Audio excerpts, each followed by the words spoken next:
Welcome to PhD with Women on IT, Hack the Future. My name is Beata Young, and today's PhD, Positivity Hack Delivered, will be by Vladlena DuFresne.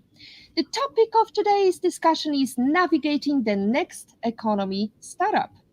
PhD episode 37 starts here. Let me remind you, this is a grassroots community that focuses on women on IT, an inclusive forum of women in technology, startups, and female leaders who are supported by men as well.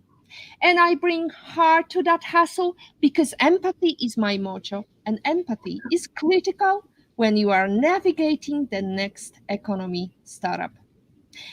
Vladlena, where in the world are you today? Hello, Beata. Thank you for having me. I come to you from Washington State in the USA. So Camas, Washington is my current location. That's wonderful. The world as we know it is over, and though the pain this has caused is very real, it now opens opportunities for reinvention most of us couldn't even imagine just 2 years ago.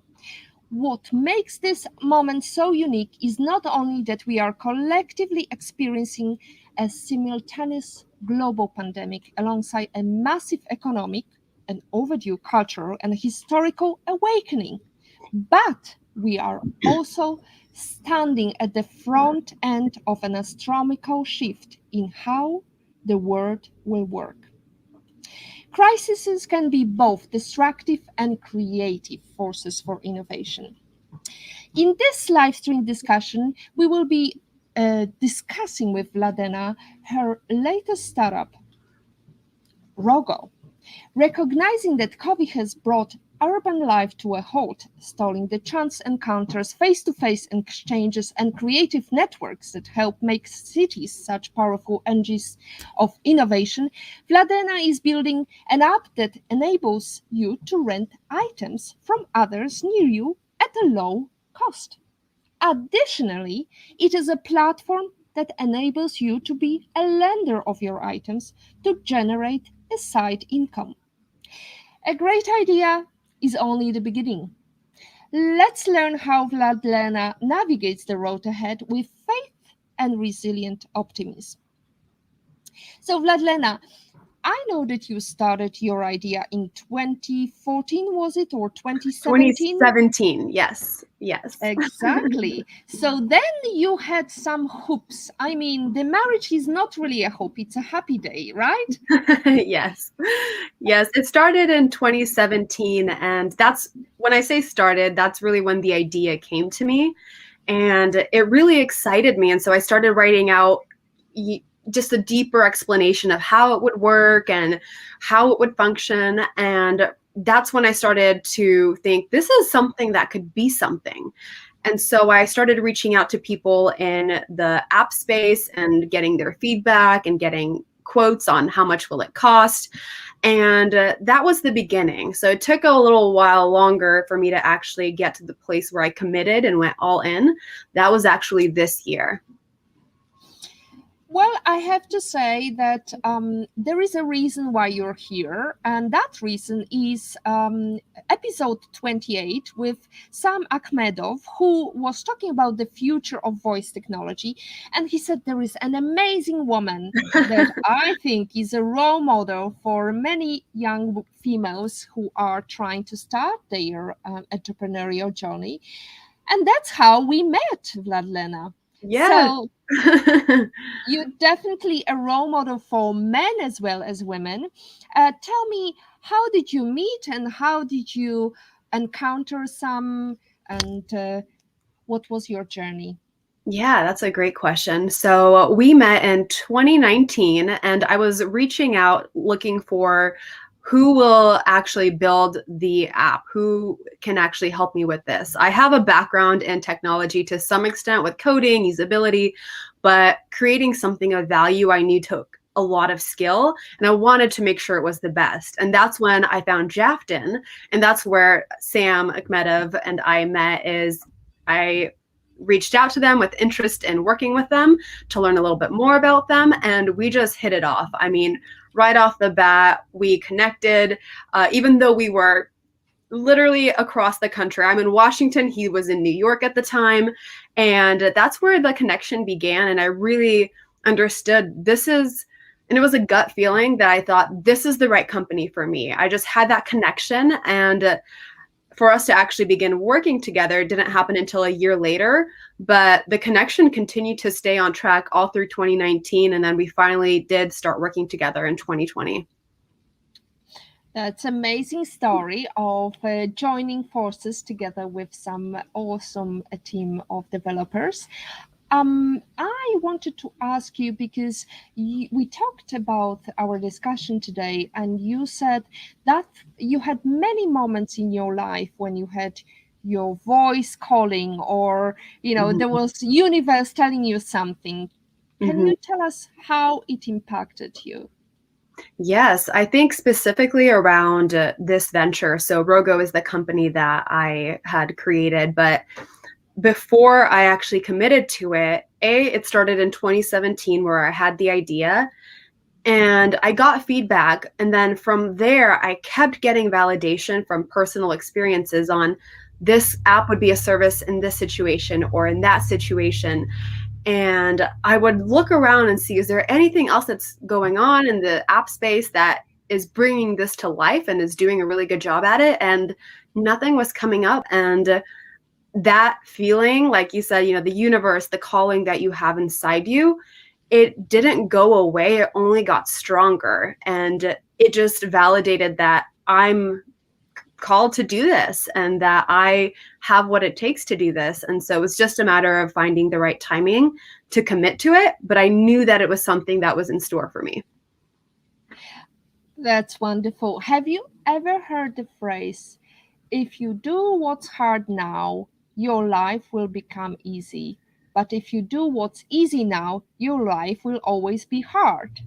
Yes. Did it impact you in some way? Yes, I have heard of that quote. And I think that's absolutely right. I mean, one of the biggest qualities, I think, of any successful person is work ethic. And I think the secret to it is finding joy in your work ethic, have it be something that satisfies you versus just drains you. And so I definitely agree with that. Work hard now, try to find joy along the way, but that is what's going to set your foundation so that life can be easier later on, not just for you, but for your family and for your networks. So, Vladlena, you started the idea, you thought of how to join the dots, how to build that app, and then what? If there are some females out there who would like to start building their startup, what should they do to be successful or to reach at least the same level as you have now? Yeah, that's a great question. So I had the idea. I would say having the idea is just the first step. But like you said, I think even in the introduction, a great idea is only the start. So how do you execute that? And I would say, have confidence in yourself, have confidence in your ability to learn things. Knowledge is power. And the real secret is hard work ethic. It does come back to that because the idea begins, but then what follows is research.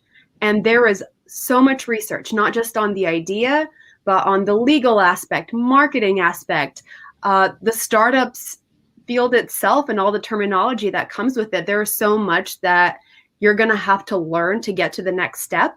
What I would say is be kind to yourself and break it down. Do it one step at a time. That's the way to move forward. I think when we are thinking too many things, we get overwhelmed, and that's where we panic and think, I don't want to do this, or I can't do this. I would say break it down, make it small, do it well, and then move on to the next thing. I think that is really what would bring success. As my favorite role model, Cindy Gallop, says, micro actions is key. Tiny chunks of action that is easy to do every day. You start with something small. It's much easier than if you get overwhelmed with messy head and not real clear strategy. So Yes. you built your clear strategy, and then you approached some investors. How Mhm. did it go for you, Vladlena? Yeah. So one of the things I really didn't expect, I guess, is how much I have to do public speaking. And that can mean even to an investor that is, you have the floor, you're presenting. And that was something that I didn't enjoy doing. I loved the creative side. I loved the analytics of figuring out how a business works. But doing the presentation itself was extremely nerve-wracking for me. And I think that your attitude of saying, I'm going to do it anyway, and I'm going to learn from this experience is the best way to keep moving forward and getting better at it. So I definitely had a few investor meetings where I was really nervous. I maybe talked a little bit too long or didn't get to the point fast enough. But as you keep going and evaluating what you have already done, you start to find your rhythm and it becomes easier. So that was kind of the investor journey for me. Would you compare it to meeting with, I don't know, recruitment agency or a recruiter or employer, or how is it different? Yeah, I think it's different. It is similar. I would say it's similar. And what's great is I did work in talent acquisition. So I knew a lot of interview things in terms of how to conduct yourself and what an employer is looking for. However, what was different is in an interview, you are being asked questions and then you respond. For investor meetings, there is some part of back and forth, but when you're presenting your idea, it's really just you speaking and sharing details and Mhm. pausing. Do you have any questions? And then you keep moving forward. So it's a little bit less back and forth and a little bit more of spotlight on you, which for me, it made me feel more vulnerable and a little bit more pressure. And so in that way, it was a little bit different. Well, thank you so much for sharing that. Not everyone wants to admit to being vulnerable. We've got a question from Olga Vasina. Olga, lovely to see you again. Ladies, great to see PhD back. We just have somebody flying over us. Hi, Beata. Hi, Vladlena. Great point about work ethic, Vladlena. But what percentage is perspiration and what percentage is inspiration? Oh my goodness, that is a great question. Wow, I wish I had specific numbers for you. I would say it changes depending what stage you're at. So when it was just the beginning, it was probably 70% inspiration and excitement. And the idea was that 30%. Then as I got more serious, it started to even out. It was both inspiration, maybe 50-50 with hard work. And I feel like it moves in that same pattern. Now it's more of that commitment and to the inspiration. So it kind of becomes less inspiration as you keep going and a lot more about work ethic. But there are times where the inspiration will spike. So I wish I could have a really strict numbers for you, but I think it definitely changes on what stage you're at. I hope that Mm, helps you. I hope so too. I would also add, judging from many startups that I encountered along the way, I used to run the mission to run a startup community, and we had some mentorship programs developed specifically for them. And the biggest problem was actually that inspiration side, because many people are trapped in the idea, oh, they are not creative. Whereas we are born creative, we just need to look around. And as you said at the beginning, you need a lot of inspiration, but then perspiration is taking over. And really, once you have that clear idea on mind, it's much easy to be persistent and keep that tenacity going. Completely agree with that. Yep. Good. Vladlena, we've got some great quotation. Changes depends on what stage you're at. I would like to also move on to your life's calling. You said you were leaning into your calling. Does it mean that you were kind of dependent on what universe brings you? I mean, you started it in 2019. I presume then lockdown started. How was it going for you? Yeah, I would definitely say it felt like a calling. I had worked in legal before, in operations, and then talent acquisition. But the idea came earlier. And so for me, I think there was just, that universal element where I would see situations where I thought the idea would come back and the name ROGO would just keep coming up and, ROGO it, just rent it from someone near you, ROGO it. And so for me, that was, I think, the inspiring part, was seeing that this was such a need. This is something that can be a service. And it was exciting for me. I think I really enjoyed looking into what it takes and figuring out a business strategy for it.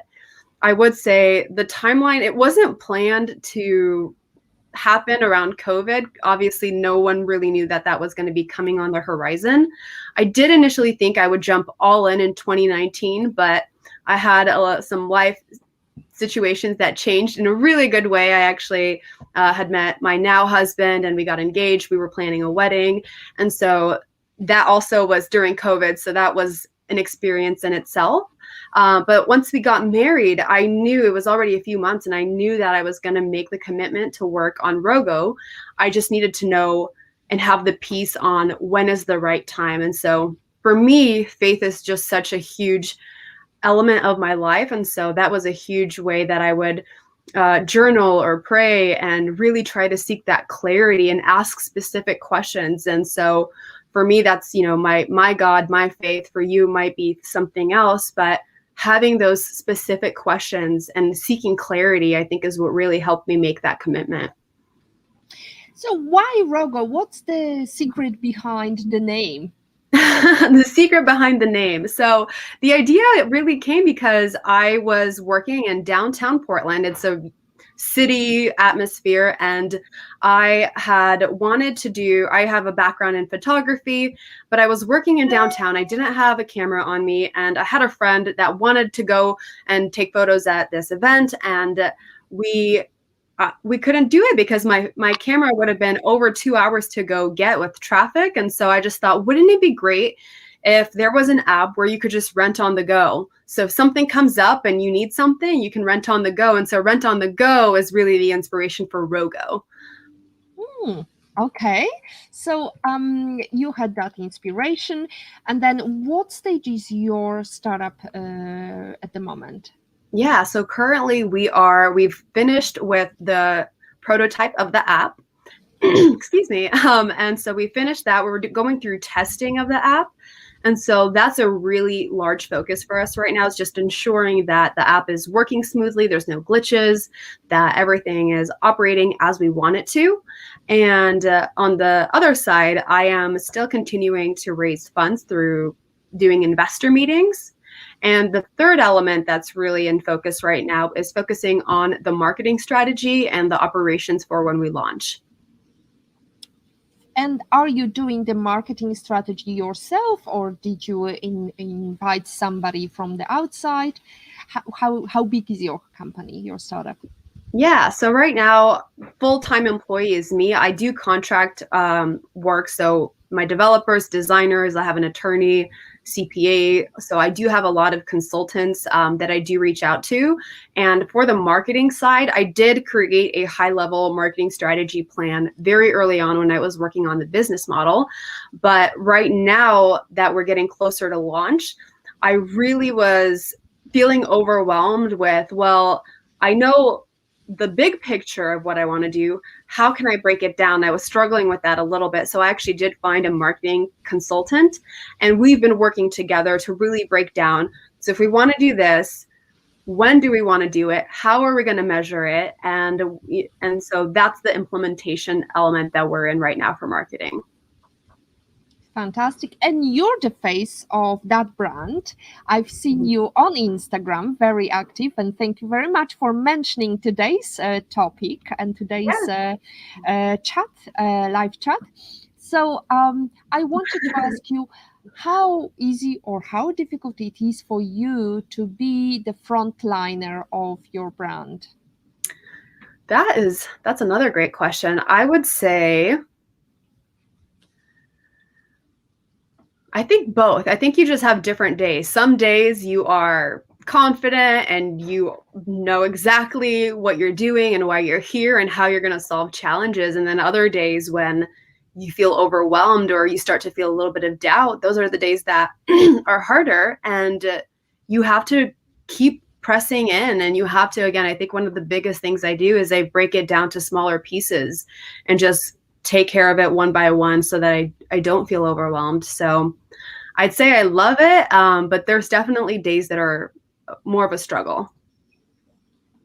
Thank you very much for saying that, because you praised your epiphany of hard work, just kind of Eastern European hard work, and you will reach the stars. That's a saying actually in Poland as well. Yes. We've got some great comments, and we've got a question. Olga Vasina is terrific, saying a terrific answer. Thank you very much, and let's ROGO. Let's ROGO. Marianne Madeira is saying, hi Vladlena, can't wait to use ROGO in the Philippines or all over the world. By the way, you're very inspiring and relatable. Marianne, thank you so much. That's lovely to hear. So you're talking about the hard work ethic and how important it is in your life. Does it always pay off? I mean, sometimes we might be overdoing it, right?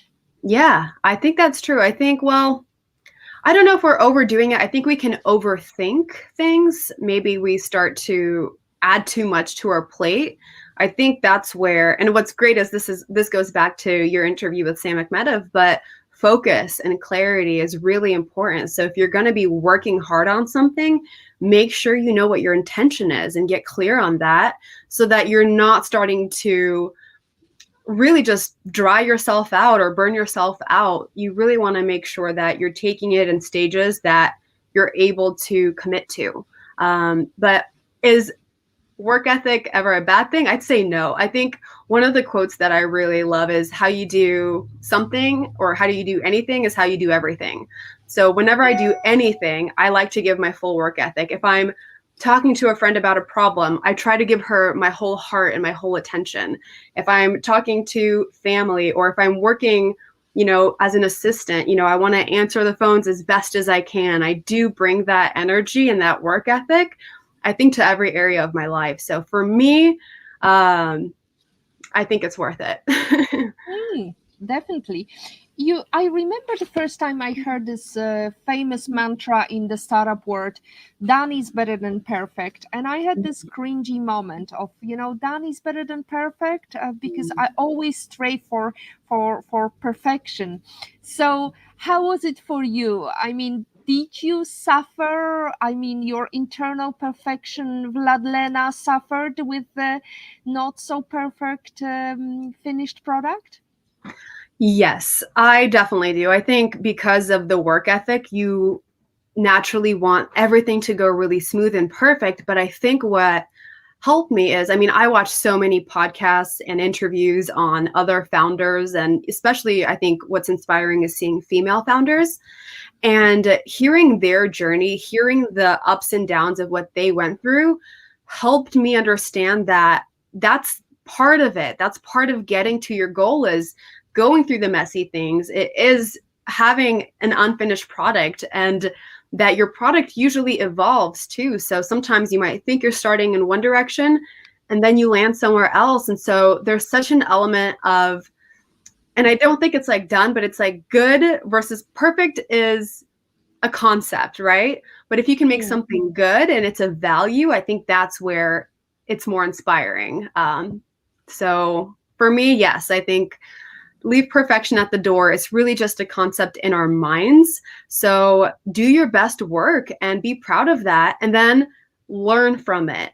It's not going to be perfect. You release it, and then I am already planning to do this. We're going to release the app. It's not going to be perfect, but it's going to be of value. But from there, we're going to ask people, what do you want to see? What could we do to make it better? So growth and progress is already part of the plan. Fabulous answer. Thank you so much, Vladlena.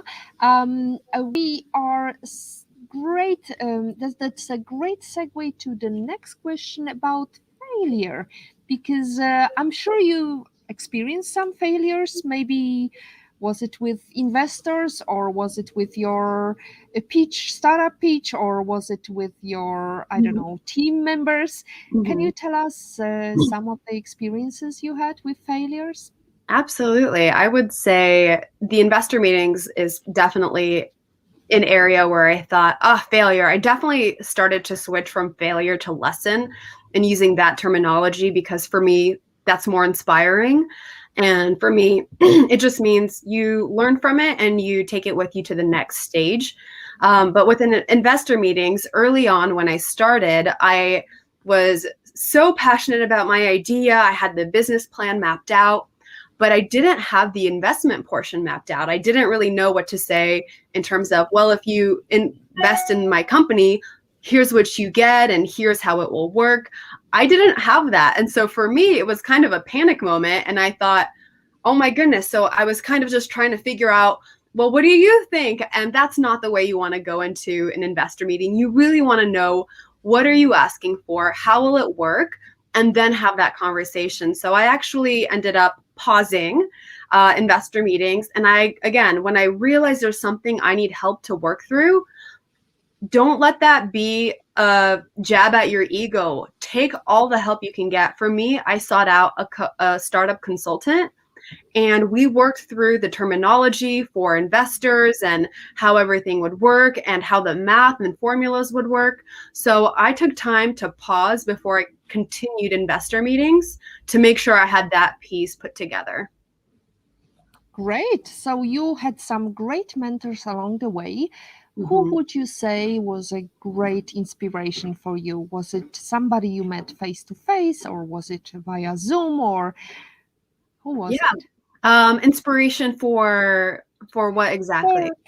For preparing your startup to not so perfect, but done. Okay.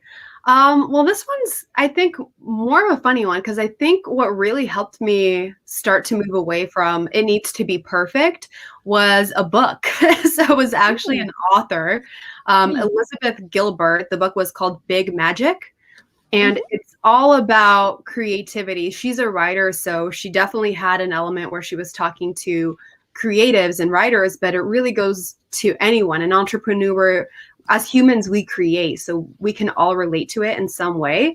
And in that book, she just talked about, you don't need to put that pressure on yourself for it to be perfect, or whatever that might mean to you, or what will they think. Do it for you. And start to practice in small ways. And so for me early on, that was doing it in small ways, which was just posting things out, creating something on Instagram and posting it, not overthinking it. Usually I do. And I think, how are others going to see this? And I just thought, let's just make it. Let's make it authentic, and let's not worry about the end result. And so I kind of was coaching myself to get more comfortable with releasing something. As long as it's a service and authentic, I can be proud of that. Fabulous. So you talked about the research and how important it was to prepare yourself for the presentation. Can you tell us what kind of research you've done? Was it some sitting in the library, or was it mainly using what is available? Who is your biggest competitor? Yeah, I would say a mixture of things. So one of the ways is really watching YouTube videos. YouTube videos are a great way to do research. So when it came to certain elements of the startup, sometimes I would read articles, sometimes I would read books, sometimes I would watch YouTube videos or podcasts. So it was different types of resources that I was looking into. But it is something you have to do. I think one of the biggest areas where research came into play was the business plan. So making sure that I'm looking into, standard business practices, also looking at the competition, but then and that was more natural to me. That was more intuitive to me.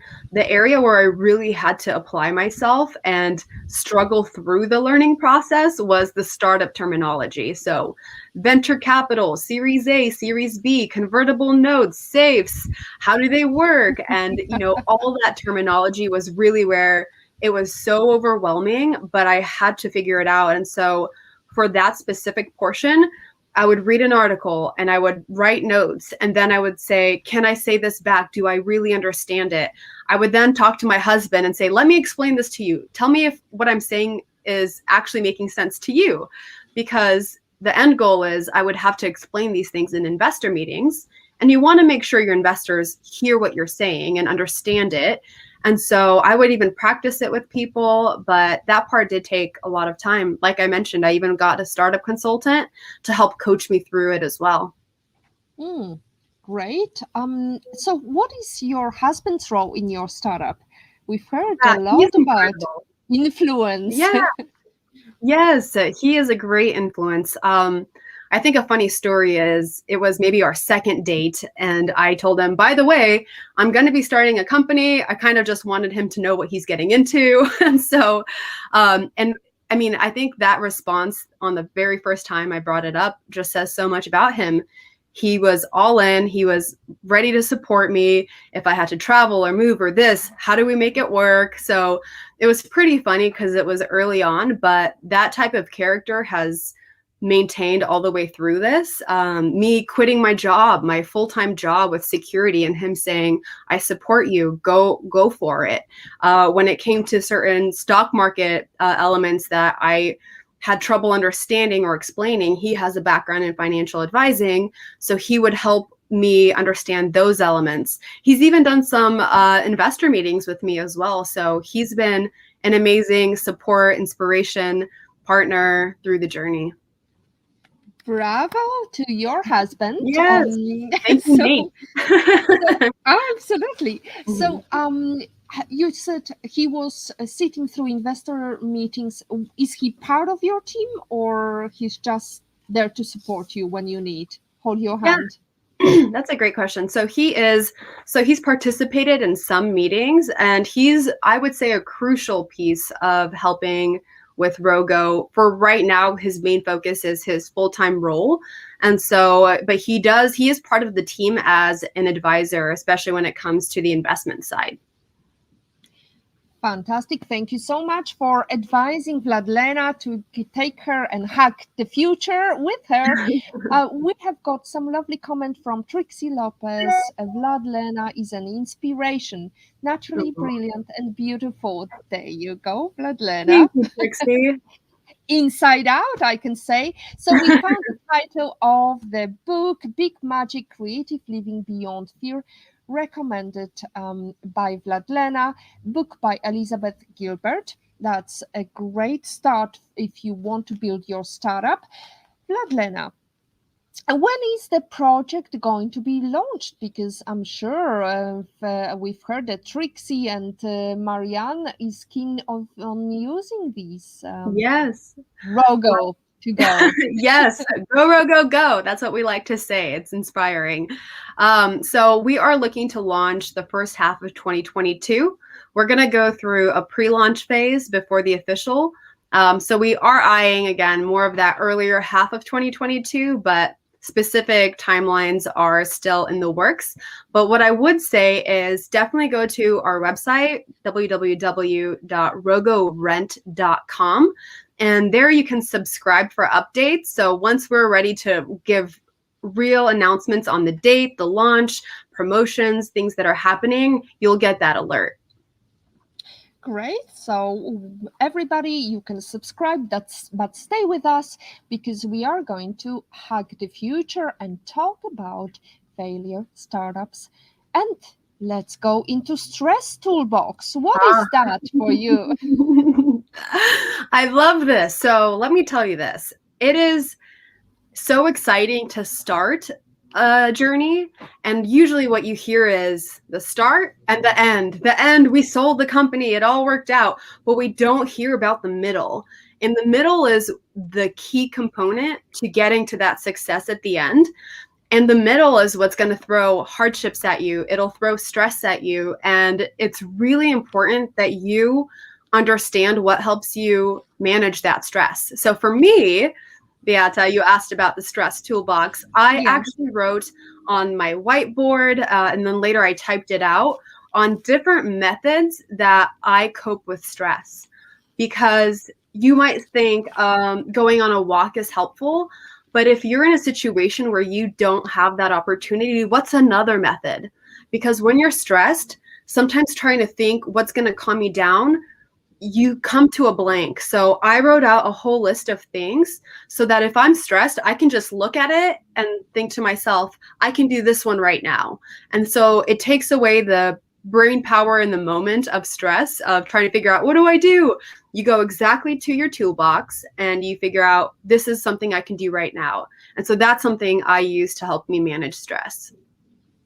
That's a very useful toolbox. So, Vladlena, we've got some lovely comment from Olga, who says, love the wedding pics. You make a great couple. That's very kind of you, Olga. Olga is also asking, what rounds have you raced to date, and how was the experience getting to go, ROGO? Yes, that's great. So I'm in my first round. So this is really the seed or family and friends round. Really, it's more so community. And I've raised just a little over 90,000 so far. And the experience has been, I think, incredibly growing. I feel like I had an investor once where we had a few meetings before he came on board, but he would just say, every time I meet with you, it's like meeting a new version of you, because each time I'm learning something from my meeting, or I'm learning a terminology, or I'm starting to explain things better.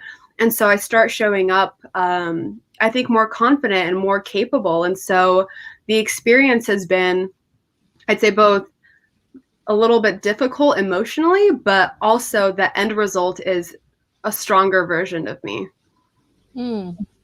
So you also talk about the letter to myself. What is that? What does it encapsulate? Yeah, so that is one of the options on my stress toolbox. And the letter to myself, that is something I wrote when I was feeling great about ROGO, and I thought, I know I have days where I feel low or I feel uncertain. And so I wrote a letter from me to myself for those days of doubt. So it's really something that essentially goes like, I know you're struggling, but you are here for a purpose. You have a vision. You are capable of doing the hard things. Divine opportunities will open for you at the exact right time. Stay faithful, stay committed. So it's really just an encouragement letter from me to myself on those days of doubt. And does it help? I mean, if you have only one letter, or do you need to have more letters, or is there anybody who could write a letter to yourself and show you love, dedication, and a little bit of, token of appreciation, however you call it? Yes, I would say I've actually used it and it did help. I remember I thought the same thing when I was writing it. I heard about someone else doing it and I thought, okay, I'll try it, but we'll see if it works. And I remember having a day where I was just feeling overwhelmed by what I had to accomplish that day. And reading that letter just rooted me and grounded me in the present. Because another big thing that I remind myself is, don't think long term, think about how you can be successful today. And so sometimes you start to panic because you think next week or next year or 5 years from now, and if you don't have the answers, it can get a little bit scary. And so my letter reminds me, focus on what success looks like today. And if you do that every day, you really do find your way to success. Great. And failure, you may be disappointed if you fail, but if you are doomed if you don't try, as Beverly Seals said once.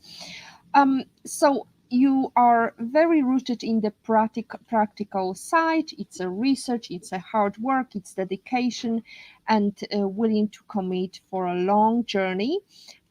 You mentioned also the fact that you are planning to launch next year. What if we are going to experience another meltdown, and let's say economy is going to be looking even worse than it is now? I mean, is there a plan B for Vladlena? Yeah, that's a great question. So the way that we're launching for ROGO is we're starting it. So you have to start in small stages. It helps you understand where your marketing dollars are going. It helps you understand what market you're serving. So we are starting with the events category. And the thing that I learned is even a pandemic can't stop love. So weddings are still happening, events, baby showers, birthday parties, they're still happening. Even if it's smaller groups, people still want to celebrate life. And I think that's the big thing that we want to encourage is don't forget to celebrate life. Things can be dark. They can be unexpected, but hopefully ROGO is the thing that can help you remember that you can celebrate life. You don't have to spend a ton of money on it. And so for us, that was a strategic category to launch with because pandemic or no pandemic, we're still living life and we still need to find ways to celebrate it and enjoy it. And the pandemic, personally, it can't take that away. Focus on the loved ones you have, focus on all the good things. And I think even with the economy side, business strategy wise, you have to be flexible. If something isn't working, don't say, I'm done. You just say, what part of this is not working? How can I apply it to the context we're in? And try that and see if that works. And if that doesn't work, try something else. So I think it's just being persistent and not giving up is another huge piece, especially during this pandemic. Vladlena, I love the fact that you're saying that love is still happening. There is no way of stopping people loving each other and trying to celebrate these beautiful moments and appreciate these beautiful moments. So that's a lovely facet. So we had a couple of weeks ago, we had a meeting with Dr. Jackie Taylor, who was talking about sharing economy is over. It's time for empathy economy. Would you say it's part of sharing economy or empathy economy? How do you feel about your startup? I'd say it's both. And that's a tough one. I don't think I think sharing economy is empathy economy to some extent too. But I don't think it's just one or the other. I think they work hand in hand. And for ROGO specifically, I think it is a sharing economy because if you're a lender, you're giving an item and you're getting money for that. As a borrower, you are being helped by the lender. So there's that empathy, there's that genuine heart element where you want to help others celebrate their life's events. And so for me, I think they go hand in hand. Lovely. So you would say, well, this is analogy that my husband likes to use on his IPO vid, which is basically you're creating like an exchange, which is similar to, let's say, Airbnb. They don't have hotels, but they are still dealing in hotel business. You don't own these items, but you're just serving as an exchange platform to people who are interested in renting and lending. So Correct. how do you see your company going from strength to strength? You're planning now the seed funding. What is the next stage? What is the next stage for raising capital for ROGO? Yeah, so the next stage right now, we are continuing to move forward. Initially, we had a minimum investment of $15,000. Now that's moved up to $20,000. Again, investors can invest more, but the minimum has changed. And we're just going to keep moving forward with raising capital. The goal is to enter a qualified financing round through venture capital or some other way later down the road. But for right now, the method has been working. I mean, technically, we've really only started raising funds in probably, I would say, June as a really specific day. So it's only been about 5-6 months. And to get to 90,000, that's pretty incredible. Something is working.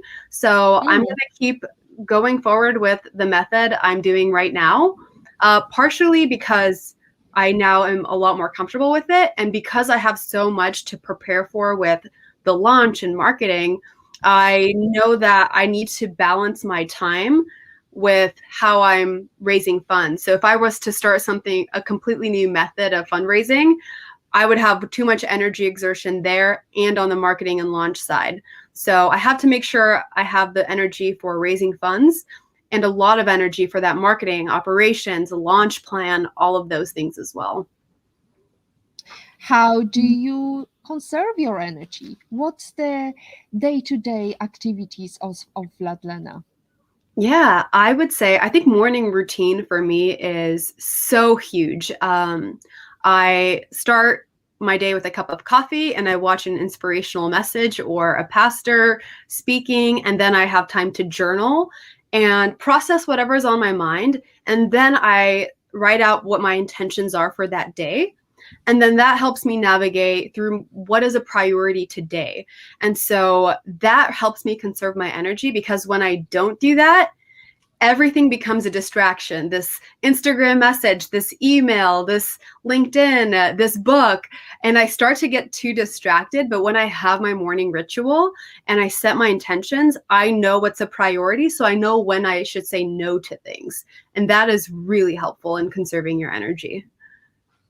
Great.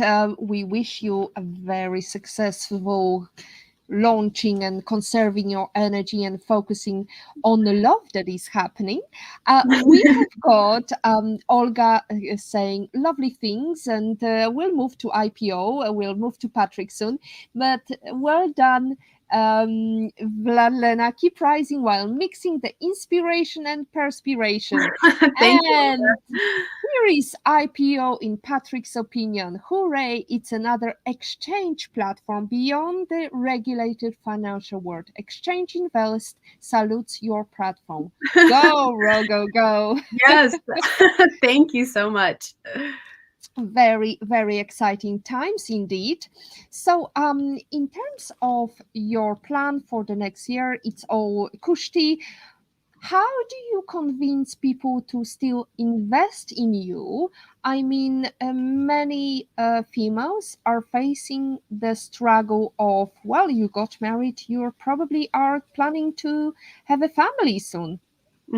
Yeah, I would say when you're doing an investor meeting and pitching your idea, the idea is one piece. The other piece is you. An investor is investing in the founder. So you really have to know what characteristics of mine can I really showcase to show this investor that I am the right person to bring this company to life. Because if anyone else has the idea, what is going to separate you from being that leader that actually goes, the distance for it? And so, yeah, for me, it's about continuing to develop my own skills, whether it's public speaking, whether it's analytics, whether it's terminology in startup or legal, and really showcasing that these are all strengths. And for an investor, I think that's what they want to see, is someone that's persistent in what their goals are and that they don't give up. So you really want to show them that no matter what comes my way, it could be COVID, it could be my, lack of knowing certain things because it's early, but I will show you that I will grow and that I will learn and I will overcome a challenge. I think, in the startup world, it's grit, being able to persist, being able to keep going, and being flexible. That's something that's really important, whether you're a woman or not. But I would say, as a woman, Beata, you mentioned, family or this or that.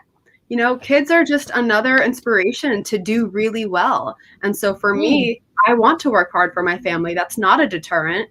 And so, for me, own who you are. Be proud of that. Bravo, sister. We've got a comment in pain. Hi, Vladlena. I better change my morning routine. Thank you so much, Vladlena. Lifesaver. Honestly, for me, it not just changes my day. When I do it consistently, it will change your life. I believe that. So I wish you all the success and blessings in that journey. Absolutely. And less pain, more love. That's right. So I have to mention the fact that wasn't I don't remember the name. I'm sorry, but I should actually write it down, because the founder of Bumble, which is a dating app Ah, specifically built yes. with females in mind, she managed to raise capital while being 9, or was it 8 months pregnant. Yeah, So it's possible. The world is your exactly. oyster. Exactly. I And think as you said, love mhm, is still happening. So empathy economy has got a big role to play in that. absolutely. Yes, you wanted to say, Vladlena, sorry to interrupt you. Oh, I think that's what it was. So when you mentioned about that Bumble CEO and how she made it work, I think that just goes back to say it's your mindset. So it's not that, oh, if you are pregnant or, oh, if you have this challenge, that you won't succeed. It's your mindset. What do you believe? So I think internal belief systems are another huge piece of what will separate you from others. Hmm. There you go. Routine, mindset, that's all within your reach. Yes. Let's, and the stress toolbox is also useful Yeah. in the time of fear and doubt. Vladlena, what is your biggest struggle? I mean, we talked about fear, about your stress toolbox. Is there something that Vladlena wouldn't be able to do? Hmm.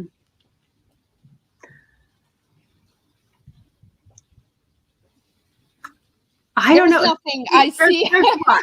So here's the real answer. There's a lot I can't do.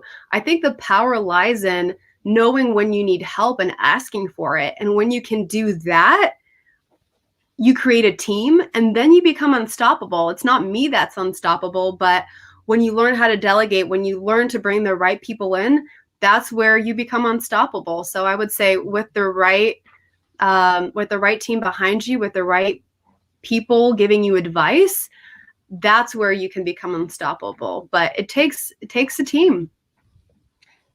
Fantastic. Well, it's almost like a mic drop moment. I should probably go and dive into to that pool, because there is Yes. nothing else to say. Exactly. You become unstoppable, knowing when you need help and be able Yes. to ask for it. And I've got my lovely team behind me who found me, who is the beautiful name who managed to raise funding. Whitney Wolfe, founder of Bumble. She made it, so can you. Whether you're pregnant, whether your kids are crying in the background, it's perseverance and preparation. Vladlena, it's time to move on to what do you believe are the top 5 soft skills or career driven females should have to launch a startup? That's perfect because I think we talked about a few of them. I would say the first one is a work ethic. I do think it's important that no matter what role you're doing, whether it's in your most exciting dream job or if you're just starting out, I think it is so important that you really do give your full work ethic. And so I think that is step one. That's how you build the confidence. That's how you build a reputation as well. So not only does work ethic help you in your startup, but if you do it early on, you're building a reputation for yourself. And I'll tell you this, the reason I believe that I have been able to raise funds within 5 to 6 months to this level is because I'm talking to people, especially with this round. It's more community, family, friends. They know my work ethic. They know my ability to critically think and put together solutions. And so it was really my reputation that helped bring forth success and funding. So definitely don't think that that's a small thing to consider.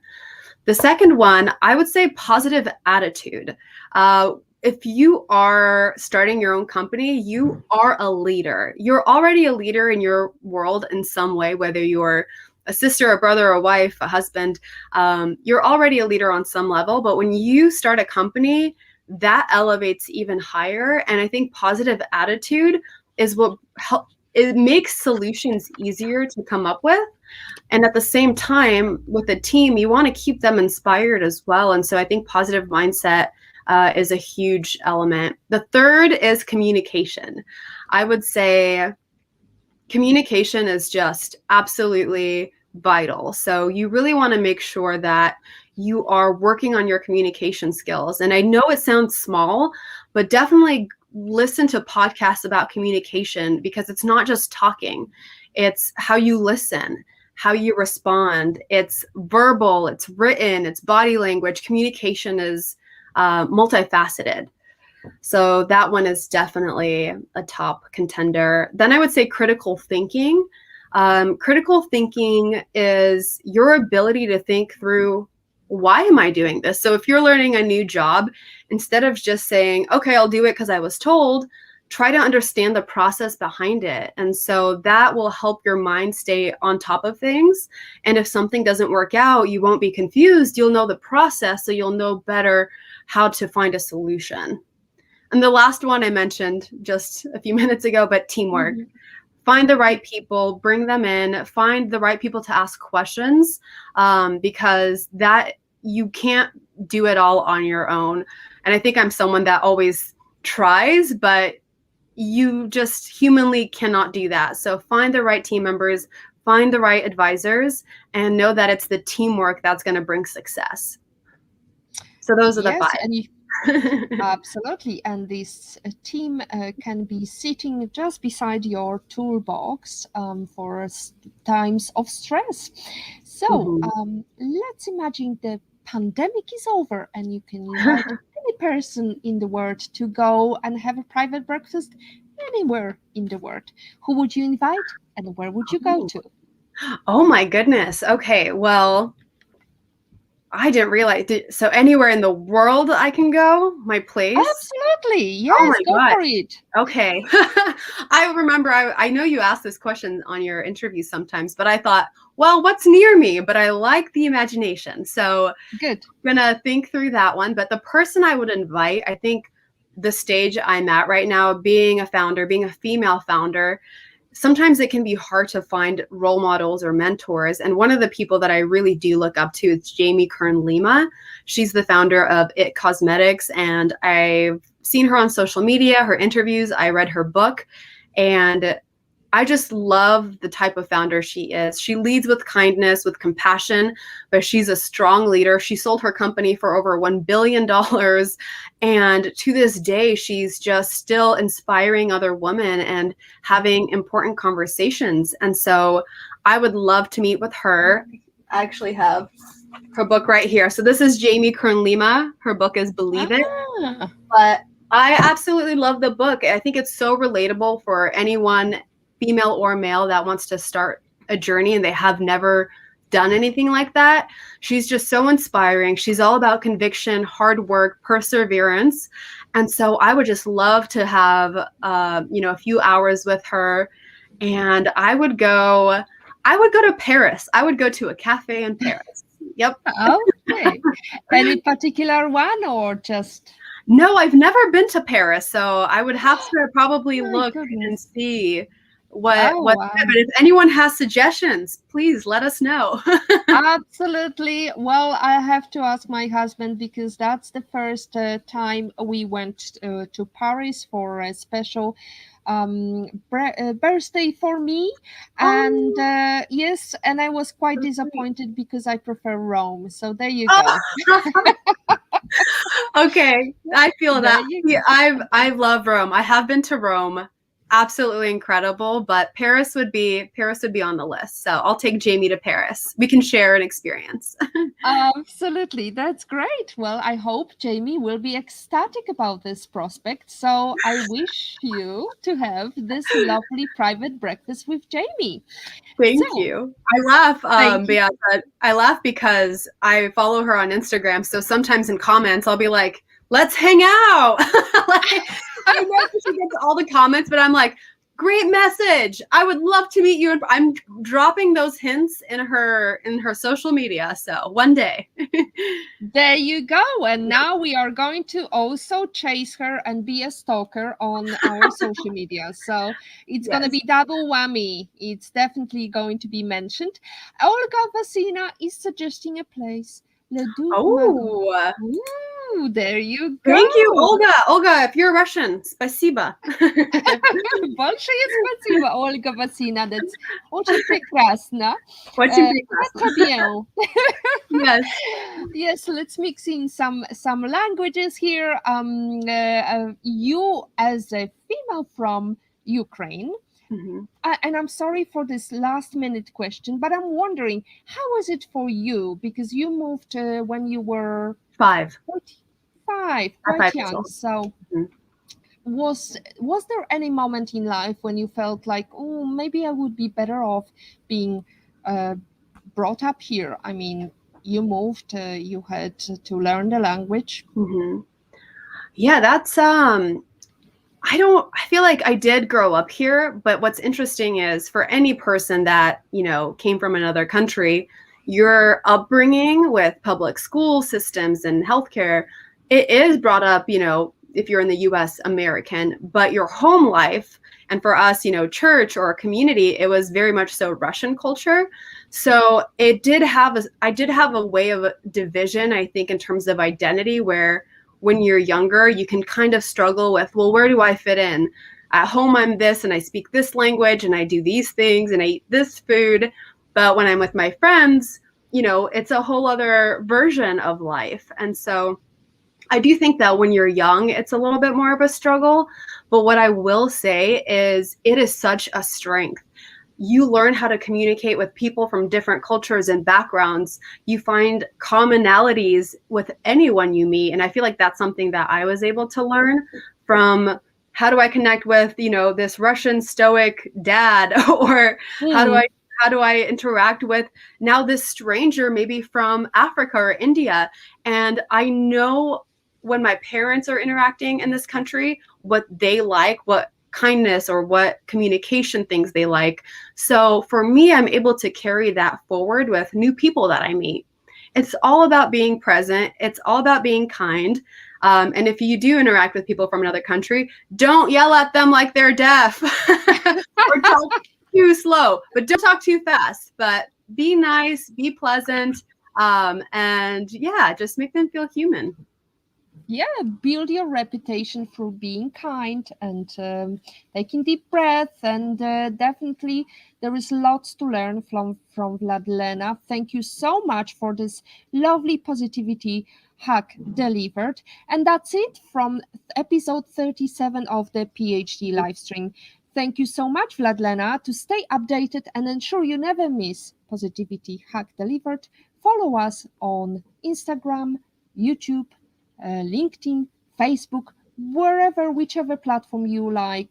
And I hope, Vladlena, you're going to have a lovely private breakfast. We are going to definitely mention that on our social media streams. And let's remember, tell people and they may forget, show them, they may remember, but involve them and they will understand. That's definitely a mantra from Vladlena because her investors are full family and friends, and they are supporting her startup in the critical role of investors.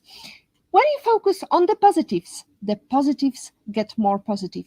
I would like to thank our lovely audience, Olga Vasina, Marianne Madera, Trixie Lopez, IPO Vit, In Love and in Pain, and I would like to see you next week with our lovely Ola Kudish, Alexandra Kunish, who's actually been with me on some journey with Geek Girls Carrots, Women in Tech in Poland. That was started in Poland but went global. And she's going to talk about her newest book, but also about how to build a very good quality code. Well, coming back to the positives, as always, our positive quote comes from Positive Thinking Only and goes, look for something positive in each day, even if some days you have to look a little harder. If you don't like something, change it. If you can't change it, change your attitude, as Maya Angelou says. Today is your day to hack the future, hack the positivity you want. Thank you.